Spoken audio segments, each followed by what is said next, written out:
In a Blink by Kiki Thorpe. Chapter 9. Tink sat on the bench in her workshop.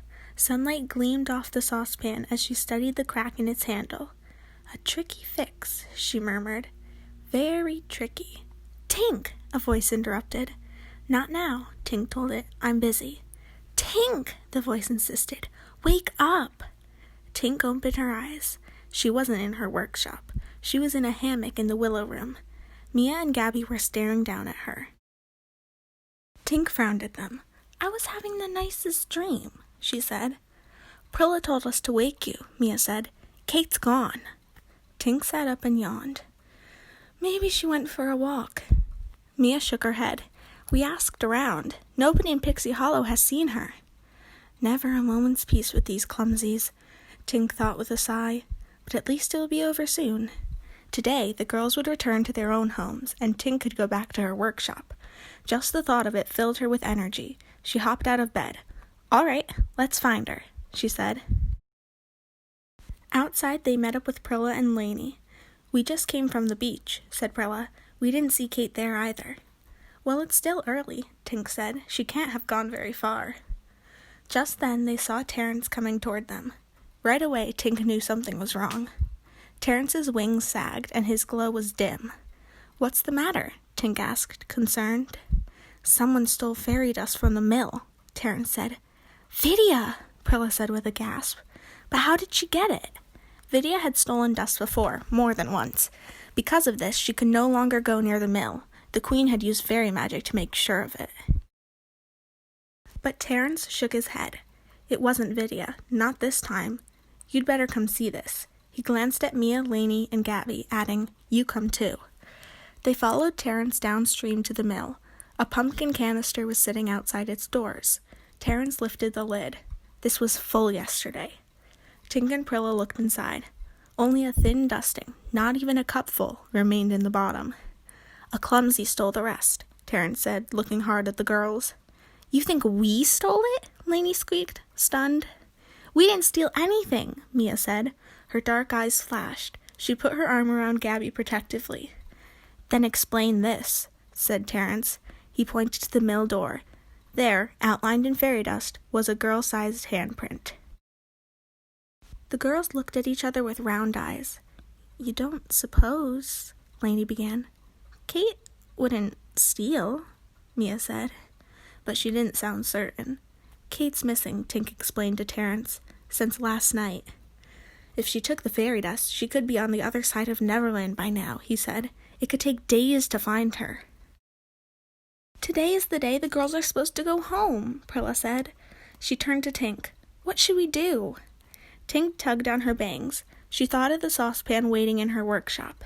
Then she looked around at the girls' worried faces. She imagined Kate lost in Neverland. Suddenly, the saucepan didn't seem so important. "Gather up all the fairies you can find," Tink told Prilla. "Kate's somewhere out there." She swept an arm toward the forest. "It may take all of Pixie Hollow to find her." Prilla hurried to tell the messenger talent fairies about Kate. The messengers alerted the scouts. Within minutes, the scouts had fanned out across the forest, searching for the sign of the lost girl. The water talent fairies joined the search too. They paddled their leaf boats along Cavendish Stream, calling Kate's name up and down the banks. Meanwhile, animal talent fairies took to the skies. They rode on the backs of blue jays and starlings. They circled high in the air, hoping to catch a glimpse of Kate. Prilla waited at the home tree with Mia, Lainey, and Gabby. Tink hadn't wanted them to join the search. "You can't get far walking," she'd said, "and it's too easy to get lost in the forest if you don't know the way." "I want to fly and look for Kate too," Gabby said as they watched the fairies fly high above them. "We can't," Mia told her. "There isn't any extra fairy dust for us to fly with. Kate took it." Gabby stuck out her lower lip. "That's no fair." "No, it isn't," Mia agreed with a frown. "Anyway," Gabby said, "I don't need fairy dust to fly. I can use my wings." "Mia, you don't think Kate left us on purpose, do you?" Lainey asked. "I don't know," Mia said, her frown deepening. It was clear she'd been thinking the same thing. Lainey squinted up at the sun. It was high in the sky now. The day was passing quickly. "What will we do if we can't find Kate before we have to leave?" she asked. Nobody answered. No one knew. "We'll find her," Prilla said at last, trying to sound confident. "All of Pixie Hollow is out looking for her now." "Where's Gabby?" Lainey said suddenly. "What do you mean?" asked Mia. "She was right here a second ago." The girls and Prilla looked all around the home tree. Then they looked around the trees nearby. Lainey even ran back to the willow room to check. There was no sign of Gabby. "I should have been watching her," Mia said. "Where could she be?" "She said she wanted to fly," Lainey remembered. "You don't think she went looking for Kate, do you?" "She can't fly," Prilla said. "She doesn't have any fairy dust." "But she believes she can fly," Mia said. They all turned toward the forest. "Oh no," Prilla said. "Now we have 2 lost girls." Tink and her friend Beck, an animal talent fairy, were sweeping over the forest on the back of a starling. It was their 3rd pass that morning, but they still hadn't spotted Kate. "Do you think she could have gotten as far as the Thorpe mountain?" Beck shouted over the rushing wind. Tink stared at the tall mountain in the distance. It was hard to say how far away it was, or whether Kate might have reached it. Neverland was always changing in size. That was part of the island's magic. Sometimes it might take days to cross it. Other times it might take only hours. "I guess we could have a look," Tink said with a last glance at the forest. Just then, something shiny on the ground caught Tink's eye. She looked closer. At first she thought it was a giant dragonfly. Then she realized it was Gabby's shiny wings. How in the name of Neverland did she get all the way out here? Tink wondered. Tink didn't know it, but Neverland was exactly how Gabby had gotten there.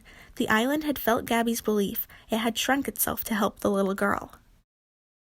Gabby looked up and spotted the fairies. She waved her hands and shouted something. Tink and Beck swooped closer on their bird. Finally, they heard what Gabby was shouting. "I found Kate! I did! I found her!" Gabby pointed to a nearby tree, and there Tink saw was Kate, tangled high among its branches.